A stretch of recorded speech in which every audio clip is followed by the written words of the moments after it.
የኢራንና ሩሲያ ቅርምት በአዘርባይጃን ታሪካዊ ምድር ሳምንቱን ደፍኖ የተፋፋመው ጦርነትና የኢራን ድሮን የአየር ማረፊያው ጥቃት ጠቅላይ ሚኒስትር አብይ በጦርነት ዋዜማ የዘየሯት ሀገር ያልተነገሩ ታሪኮች ከትላንት እስከ ዛሬ።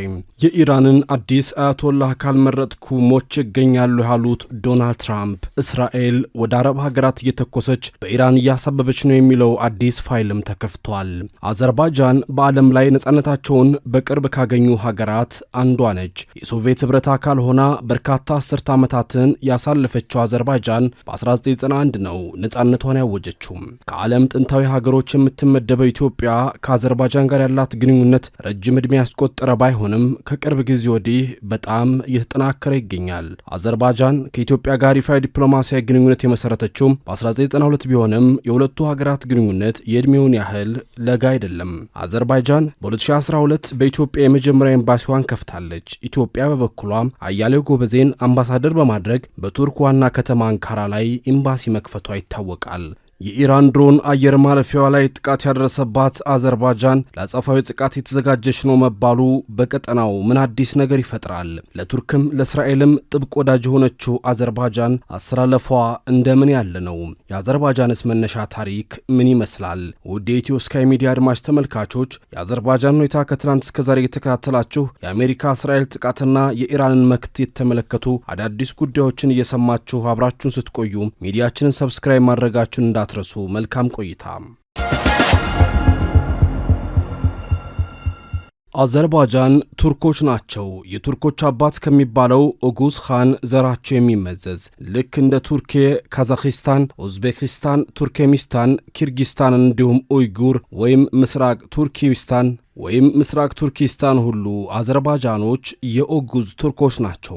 ቋንቋቸውም ከቱርክኛ ጋር ተመሳሳይ የሚባል ነው። አዘርባይጃኖች በቱርክ መስፋፋት ጊዜ አሁን የሰፈሩበት ግዛት ሰፍረዋል። የሰልጁክ ኢምፓየር ከምስራቅ ተነስቶ አካባቢዎችን የተቆጣጠረም ከፐርሺያ እስከ ባይዛንቲያን ግዛቶችን ሲያካልል አዘርባይጃኖችም እዚያ ሰፍረዋል። የሰልጁክ ሱልጣኔት መስራች ሰልጁክ ኢብኑ ዱቃቅ ኢስላምን ከተቀበለ በኋላም በአካባቢው ኢስላም ተስፋፍቶ የአዘርባይጃን ቱርኮች ሃይማኖትም እስልምና ሆኗል። አዘርባይጃኖች የሰልጁክ አገዛዝ ከተፈረካከሰ በኋላም የራሳቸውን ሱልጣኔቶች እያቋቋሙ ሲመሩ ቆይተዋል። የባኩ የካራባህ ሱልጣኔቶች ለዚህ የሚጠቀሱ ናቸው። አዘርባይጃን በሱኒ ሱልጣኔቶች ስትመራ ከቆየች በኋላ እዚያው አዘርባይጃን ላይ ቱርካዊው ሻህ ኢስማኤል የሳፋዊድ ወይም ሳፋቪድ ስርወ መንግስትን መሰረተም። ስርወ መንግስቱ ሲመሰረት የሶፊያ አስተምህሮ ላይ መሰረት ያደረገ የነበረ ቢሆንም ኋላ ላይ ግን ራሱን ወደ ሺአ በመቀየር አሁን ኢራን ላይ የተስፋፋው ሻህ ኢስማኤል 12ያ የተሰኘውን የሺአ ስርወ መንግስት ኦፊሴላዊ ሃይማኖት አደረገም። የሳፋቪድ ስርወ መንግስት ግዛው ተስፋፍቶ መላዋ ኢራንን ጭምር ጠቅልሎ በአካባቢው እጅግ ግዙፍ ኃይል ሆነም።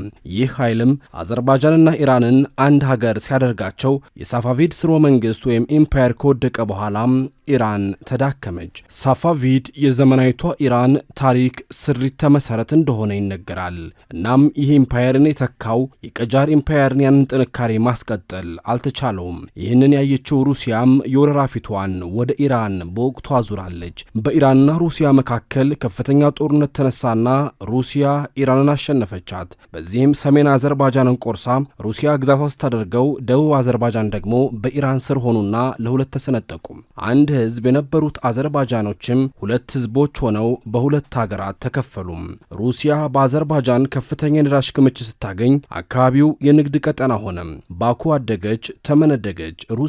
ሩሲያም ከአዘርባይጃን ነዳጅና ጋዝ ካዝኖዋን መሙላት ያዘች። በአዘርባይጃንም ዘመናዊነትና ትምህርት ተስፋፋ። ሃይማኖተኝነት እየተዳከመ መጥቶ ሴኩላሪዝም ተስፋፍቷል። የአሁኑ አዘርባይጃን አሁናዊ መገለጫና ስሪቷም የተሰራው ያኔ እንደሆነ ይነገራል። በ1917 የሩሲያ ኢምፓየር ሲወርቅ ሰሜን አዘርባይጃን ወይም የአሁኑ አዘርባይጃን ነጻነቷን አወጀች። እናም የአዘርባይጃን ዴሞክራቲክ ሪፐብሊክ ተመሰረተ።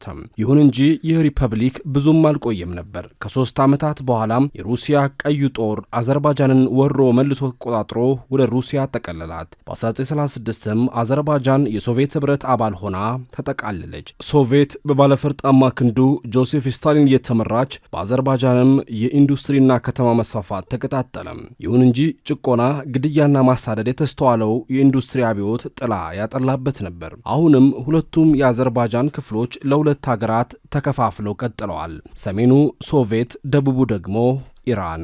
ይሁንና በ1990ዎቹ ሶቪየት ህብረት ፈራረሰች። በዚህ ጊዜ አዘርባይጃን በአሁኑ ፕሬዝዳንት ኢልሃም አሊየቭ አባት በሃይደር አሊየቭ አማካኝነት ነጻነቷን አገኘች። ከናጎርኖ ካራባክ ጀምሮ እስከ አራስረ ወንዝ ድረስ የዘመናዊቷ አዘርባይጃን ግዛት ሆኖ በ1991 ዓለም በሉዓላዊ ሀገርነት ተቀበላት። ደቡብ አዘርባይጃን ግን እስካሁን የኢራን ግዛት አካል ሆኖ ቀጥሏል። ይሁን እንጂ በናጎርኖ ካራባክ ግዛት የሰፈሩት አርሜናውያን አንለቅም፣ ወደ አዘርባይጃንም አንቀላቀልም ብለው አዲስ ጦርነት ከፈቱም።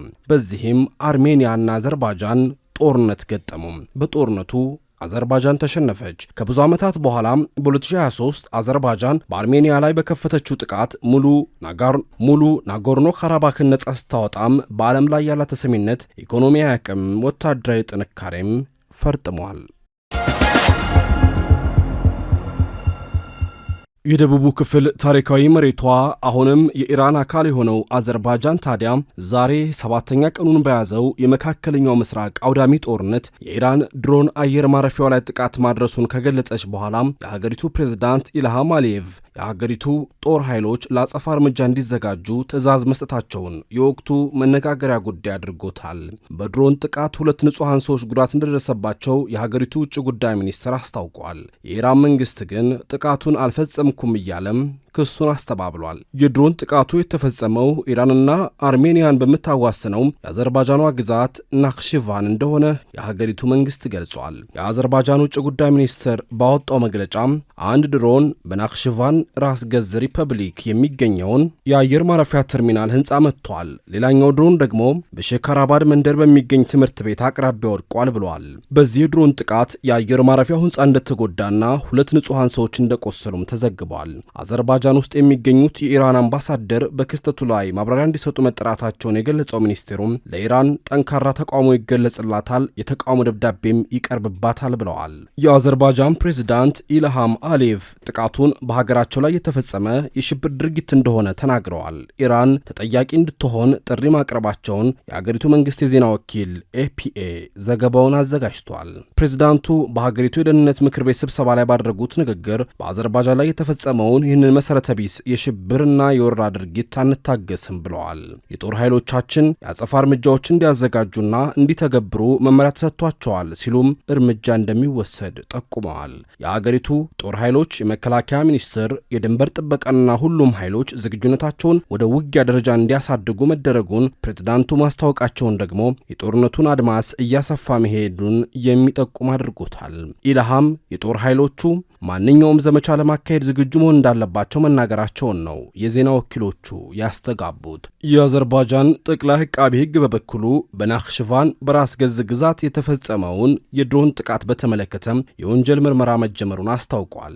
የድሮን ጥቃቱ በናክሽቫን ዓለም አቀፍ አየር ማረፊያ ላይ ከፍተኛ ጉዳት እንዳደረሰ የገለጸው ዕቃቢ ሕግ የተቋሙን ስራ ሆን ተብሎና በሕገ ወጥ መንገድ ማስተጓጎልንም ጠቅሷል። የድሮኖቹ ምንጭና የበረራ መስመር በተመለከተ ምርመራ እየተካሄደ ነው ሲል ሰምቷል። ይሁን እንጂ ጥቃቱ የተፈጸመው ከኢራን ኢስላማዊ ሪፐብሊክ ግዛት በኩል እንደሆነም በክሱ ላይ አስምሮበታል። ቢቢሲ ፐርሺያ ያነጋገራቸው የኢራን ጦር ኃይሎች ዋና አዛዥ ግን ቴህራን በዚህ ክስተቱ ተሳትፎ አላት መባሉን አስተባብለዋል። እነዚህ ድርጊቶች በእስራኤል እየተፈጸሙ ነው ያሉት በሙስሊም ሀገራት መካከል ያለውን ግንኙነት ለመረበሽ እየተደረገ ያለ ጥረት ነው ብለዋል።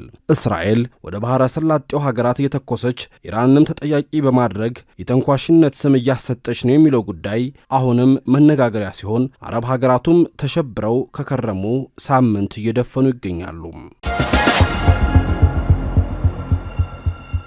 ኢራን ላይ አጸፋዊ እርምጃ እንደምትወስድ የዛተችውና የኢትዮጵያ ጠቅላይ ሚኒስትር አብይ አህመድ አሊ ባለፈው ሳምንት የጎበኟት ሀገር አዘርባይጃን ከኢትዮጵያ ጋር አብሮ የሚያሰሯት በርካታ ብሔራዊ ጥቅሞች እንዳሏት ይነገራል። በኢኮኖሚው ዘርፍ በርካታ ግዙፍ ኩባንያዎች ያሏት አዘርባይጃን በኢትዮጵያ ሰፊ ኢንቨስትመንት ማድረግ እንደምትፈልግም የሀገሪቱ ሚዲያዎች ዘገባ ያሳያል። የካውከሷ ዱባይ በሚባል የምትጠራው ሀገር በጋዝና ነዳጅ ምርትም በዓለም ላይ ታዋቂ ሀገር ነች። አዘርባይጃን በኢንዱስትሪ፣ በቴክኖሎጂ በከፍተኛ ሁኔታ እየሰራ ሲሆን ይህ ለኢትዮጵያ ጠንካራ የኢኮኖሚ አጋር ያደርጋታል። ሌላው የሁለቱ ሀገራት ትብብር የፖለቲካው ዘርፍን የሚመለከት ነው። ሁለቱም ሀገራት ከቅርብ ጊዜ ወዲህ በፖለቲካው ዘርፍ ተቀራርበው እየሰሩ ይገኛሉ። በተለይም ሁለቱም ተቀናቃይ ለሆኑት እስራኤልና ቱርክ ቁልፍ ወዳጅ ሀገር መሆናቸው ያላቸውን ተቀራራቢ የፖለቲካ አካሄድ የሚያሳይ ነው። ቱርክና አዘርባይጃን የዘርም የባህልም የህዝብ ለህዝብም ግንኙነታቸው ከወዳጅነት የዘለለ ነው። ቱርክ ራሷን እንደ ቱርክ ዓለም ወኪል አድርጋ የምታይ ሲሆን የአዘርባይጃንም ቁልፍ አጋር ነች። ለዚህም ነው ኢትዮጵያ የአዘርባይጃንን ኤምባሲ በቱርክ አንካራ በኩል እስከ መክፈት የደረሰችው። አዘርባይጃን ከሶቪየት ህብረት አገዛዝ ነጻ ከወጣች በኋላ ከምዕራቡም ከምስራቁም ከሙስሊሙም ከክርስቲያኑም ዓለም ያን ያህል ወዳጅ የሌላት ሀገር ነበረች። ከፊል ግዛቷ እስካሁን በኢራን አገዛዝ ስር ያለው ሰሜናዊ ግዛቷ ደግሞ በሩሲያ በምትደገፈው አርሜኒያ የተነጠቀባት ሀገር ነበረች። ኢራንም ከእርሷ ይልቅ ለአርሜኒያ የምታደላ ወዳጅ ነበረች። አዘርባይጃን ጦር መሳሪያ የሚሸጥላት ያላትንም ነዳጅና ጋዝ የሚገዛት ሀገር ያን ያህል የሌላት በመሆኑም በአርሜኒያ በቀላሉ ተሸንፋ ናጎርኖ ካራባህን ያህል ሀገር የሚያክል ግዛት ተነጥቃ ለመቆየት ተገዳ ነበር። ታዲያ በዚህ ሁሉ መሃል ወዳጅ አድርጋ ያገኘችው እስራኤልን ነውና ተወዳጁም። እናም እስራኤል የአዘርባይጃን ዋነኛ የጦር መሳሪያ አቅራቢ፣ የፖለቲካ አጋርና የነዳጇም ገዢ በመሆን 3 አስርት ዓመታትን አብረው በወዳጅነት ዘልቀዋል። ይህ ወዳጅነት በጋራ ብሔራዊ ጥቅም፣ በጠንካራ መተማመንና በጠንካራ ኢኮኖሚ ትስስር የተገነባ በመሆኑ ሁለቱ ሀገራትን አስተሳስሮ እስካሁን አዝልቋቸዋል። ይህም አሁን እነ ኢማራት ቦታውን እስኪነጥቋት ድረስ አዘርባይጃን ከሙስሊሙ ሀገራት መካከል የእስራኤል ጥብቅ ወዳጅነትን ማዕረግ ይዛ ቆይታ ነበር። በቱርክ ላይ የሚሸጋገረው የጋዝና ነዳጅ መስመሯ በሃይፋና አሽዶድ የሚገኘውን የእስራኤል ነዳጅ ማጣሪያዎችን እየመገበ እስራኤልንም አዘርባይጃንንም በኢኮኖሚ ሲያግዝ ቆይቷል። ይሁን እንጂ ይህ ሁሉ ሆኖ አዘርባይጃን በአርሜኒያ የተወሰደባትን ግዛት የሚያስመልስላትን አቅም መገንባት ተስኗት ቆይቶ ነበር። እስራኤልና አዘርባይጃን ዛሬም ወዳጅነታቸውን አጠናክረው ቀጥለዋል። ብዙ ወዳጆች እየሸሿት የምትገኘው እስራኤልም ከኢትዮጵያም ከአዘርባይጃንም ጋር ያላትን ወዳጅነት እንደ ትልቅ ፖለቲካዊ ሀብት ትቆጥረዋለች። ሌላኛው የኢትዮጵያና አዘርባይጃን የትብብር ዘርፍ ወታደራዊ ዘርፉ ነው። ሁለቱ ሀገራት በጦር ዘርፍ ያላቸውን ትብብር ለማጠናከርና ጠንካራ ወታደራዊ አጋርነትን ለመፍጠር መስማማታቸው ይነገራል። ይህ የጋራ ደህንነትን መገንባት፣ የጋራ ጦር መሳሪያ ፋብሪካዎችን ማቋቋምና ከድሮን እስከ ተተኳሽ ከባባድ መሳሪያዎችን ማምረትን ያካትታል። ቱርክና እስራኤል በመካከለኛው ምስራቅ በጦር አቅምም ሆነ በወታደራዊ ቴክኖሎጂ ልህቀት ቀዳሚ ሀገራት መሆናቸው ይታወቃል። የጦር ቴክኖሎጂዎቻቸውን ውጤታማነት በተለያዩ ጦርነቶች በተፈተነና በርካታ ሀገራትም ታጠቋቸው በሚፈልጉባቸው የተራቀቁ ጦር መሳሪያዎች አስመስክረዋል። አዘርባይጃንም ሆነች ኢትዮጵያ ለሁለቱ የጦር ፈርጣማ ሀገራት የጋራ ወዳጅ መሆናቸው የሁለቱንም ሀገራት የጦር መሳሪያ ቴክኖሎጂ ሽግግር ለማግኘት ቀላል ይሆንላቸዋል።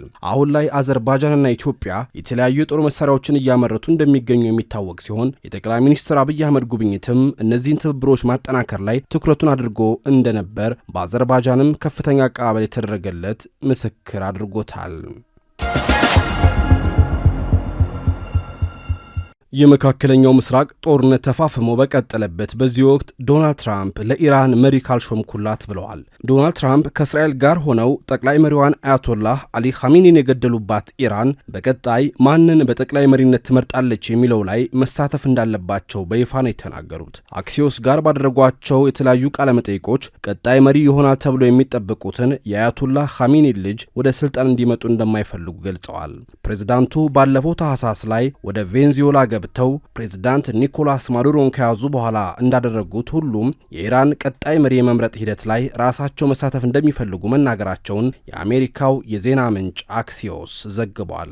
ከሮይተርስ ጋር ባደረጉት ቃለ መጠይቅ ደግሞ ከኢራን ጋር ሆነን ቀጣዩን መሪ መምረጥ ይኖርብናል፣ ያንን ሰው መምረጥ ይኖርብኛል ብለዋል። ባለፈው ቅዳሜ ሌሊት ጠቅላይ መሪው አያቶላህ አልኻሜኒ መገደላቸውን ከተረጋገጠ በኋላ ቀጣዩ መሪ ማን ይሆናል የሚለው ጉዳይ በዓለም ሲያነጋግር ቆይቷል። የቀድሞ መሪ የቀብር ስነ ስርዓት ከተፈጸመ በኋላ ቀጣዩ መሪ እንደሚመረጥም ይጠበቃል። ስልጣኑን እንደሚረከቡ ከሚጠበቁት መካከል ስማቸው ተደጋግሞ እየተነሱ ያሉት የቀድሞው አያቶላህ ልጅ ሞጅታባ ኻሜኒ ናቸው። ትራምፕ ከአክሲዮስ ጋር በነበራቸው ቆይታ የኻሜኒ ልጅ የጠቅላይ መሪነቱ ስልጣን እንዲቆናጠጥ አልፈልግም ብለዋል። ለእኔ የኻሜኒ ልጅ ስልጣኑን መረከቡ ተቀባይነት የለውም። የምፈልገው ለኢራን ስምምነትና ሰላምን የሚያመጣ ሰው ነው ሲሉ የሟችን ልጅ ያበሻቀጡት ትራምፕ ጊዜያቸውን እያባከኑ ነው፣ የኻሜኒ ልጅ ያን ያህል ፖለቲካ ክብደት የለውም፣ በቬንዙዌላ ከዴልሲ ሮድሪጌዝ ጋር እንደነበረው ሹመቱ ውስጥ መሳተፍ አለብኝ ሲሉም ፎክረዋል። ይህ መሰናዶ በሚቀርብበት ሰዓትም እንኳን ከእስራኤልም ከኢራንም በኩል ጥቃቱ ሲቀጥል ከባባድ ፍንዳታዎች ሕዝቡን እያሸበሩት ይገኛሉ።